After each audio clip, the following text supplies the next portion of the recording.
pas besoin du nom de Jésus. Alors, bien aimé, si donc nous n'avons pas compris certaines choses et que nous sommes sans sagesse ou sans intelligence, nous allons vivre une foi des frustrés. On va vivre la foi des frustrés. On ne comprendra pas. On va dire que non, tout c'est du monde. Vous avez abandonné la richesse aux gens du monde. Et eux, ils savent ce qu'il faut faire pour réussir. Je ne comprends pas comment un chrétien peut être un chrétien, il n'entreprend pas. Je ne comprends pas comment est-ce que tu peux être enfant de Dieu, tu ne sais pas. Parce que la semence dont je parle ici ne reste pas seulement dans le but de donner à l'église, de donner à quelqu'un, d'aider quelqu'un. Ça entre même dans le domaine où il faut faire comment? Il faut entreprendre, il faut s'aimer. Quand tu commences un business, c'est une semence. C'est quelque chose que tu sais. Parce que quand on parle de la semence, là, tu vois ton argent que tu dois donner. C'est aussi le business que tu peux commencer.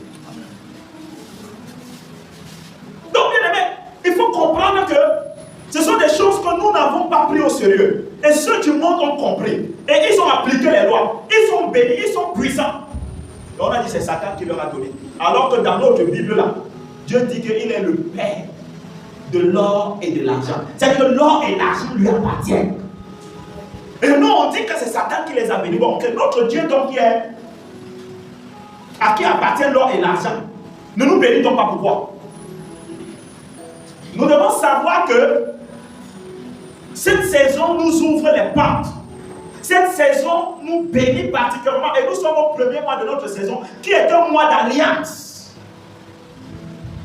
Qu'est-ce que je dois faire le plus maintenant? C'est de prier ou de poser des actions. C'est de poser des actions d'abord et ensuite prier. Dans chaque chose où tu vas vouloir prier, pose-toi la question, quelle est l'action que tu as posée? Amen. Amen. Si tu veux la réponse par rapport à une situation, pose-toi la question, quelle est l'action que moi j'ai posée pour avoir une réponse? Parce que l'action que j'ai posée est comme la semence. Et lorsque je prie, je suis en train de demander la pluie. Et quand la pluie va tomber dessus, ce que j'ai semé sera multiplié et reviendra vers moi. La bénédiction est un cycle.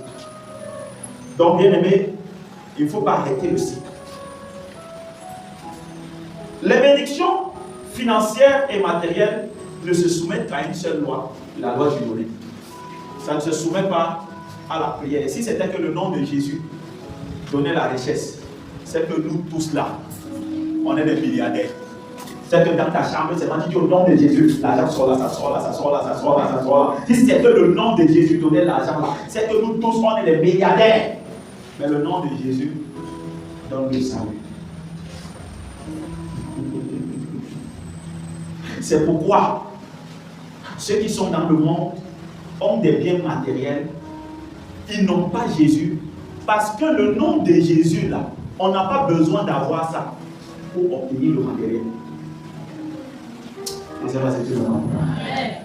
C'est-à-dire que le nom de Jésus là, on n'a pas besoin de ça. Si c'était le cas, c'est que ceux qui sont les plus riches, les milliardaires et tout, n'ont pas l'argent. C'est qu'ils auront besoin d'abord de Jésus pour avoir le matériel. Mais le matériel, les finances, l'argent, tu n'as pas besoin du nom de Jésus.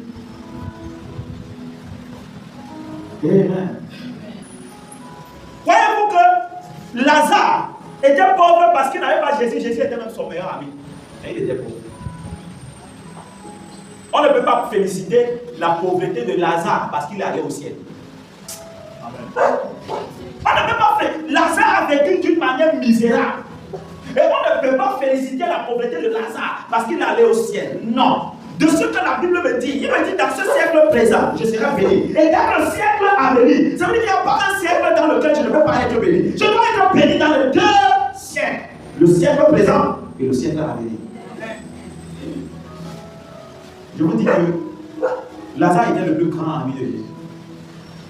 Au moment où quand il est mort, Jésus a pleuré. Le plus beau verset, Jésus pleura. De la Bible. Jésus a pleuré Lazare. Mais Jésus ne pouvait rien pour Lazare. Parce que Jésus lui-même n'a pas vécu une vie de pauvreté. On est d'accord? Jésus avait vu une vie de pauvreté. Ok. Si vous voulez que je vous démontre qu'il n'a pas vécu une vie de pauvreté, je te fais comprendre d'abord qu'il avait un caissier qui s'appelait Judas. C'est Judas qui gardait l'argent de tout ce qu'on donnait là, c'est Judas qui gardait. Autre chose, pour te démontrer qu'il n'était pas pauvre, c'est que vous ne pouvez pas être pauvre et avoir derrière vous la responsabilité de 12 personnes.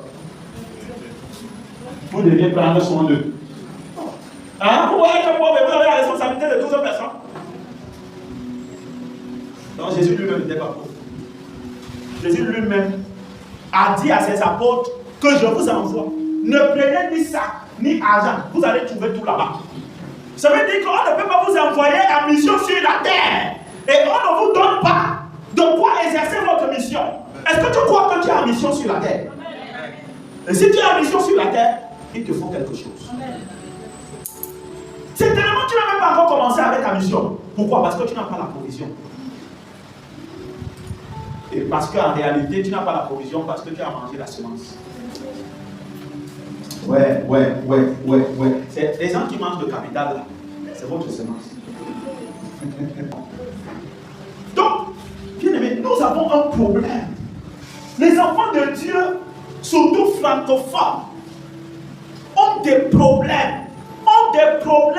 Dans le donner sur tous les plans. C'est pourquoi ils vivent aussi une foi des frustrés.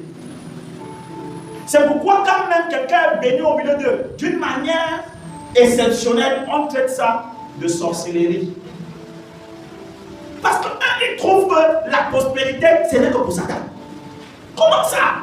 Et pourtant que l'identité de Satan, c'est un voleur. C'est-à-dire que tout ce qu'il a eu, c'est un voleur. Il a seulement volé. Mais comment est-ce qu'on a laissé nos choses aux gens du monde? Ce sont nos choses. C'est parce que ceux du monde connaissent des lois. Et ils pratiquent ces lois. Et quand ils pratiquent ces lois, ils sont bénis. Quelqu'un sait que pour rester dans la richesse, dans la prospérité, dans l'abondance, il faut toujours aider les pauvres. Il faut toujours aider les pauvres. Vous croyez qu'un méchant qui aide les pauvres tous les jours, vous croyez que Dieu va le prendre vite? Ok, prenons un exemple. Parce qu'il faut qu'on parle de la terre. Un méchant et un bon, un juste et un injuste. Le juste, lui, il est là, il n'aide personne. Il prie. Il est là, il ne fait pas de bonnes œuvres, il est là. Le méchant, il est méchant. Mais c'est lui qui aide les orphelins, il aide les veuves, les prisonniers, ceux qui sont malades. Vous croyez que si la mort arrive, ça prend même qui a venu? On a dit va au ciel. Ici sur la terre, il faut aider. Les gens ont compris ces lois et ils pratiquent ces lois. C'est pourquoi, à un moment donné, vous allez vous rendre compte qu'ils vont seulement croire en la richesse. Je ne veux pas dire que la richesse donne le salut. La richesse ne donnera jamais le salut. Mais le salut doit nous conduire à la richesse. Le salut, en tant que quelqu'un qui a le salut, il doit automatiquement être prospère. Chacun doit être prospère à son niveau. Voilà Jésus. Amen.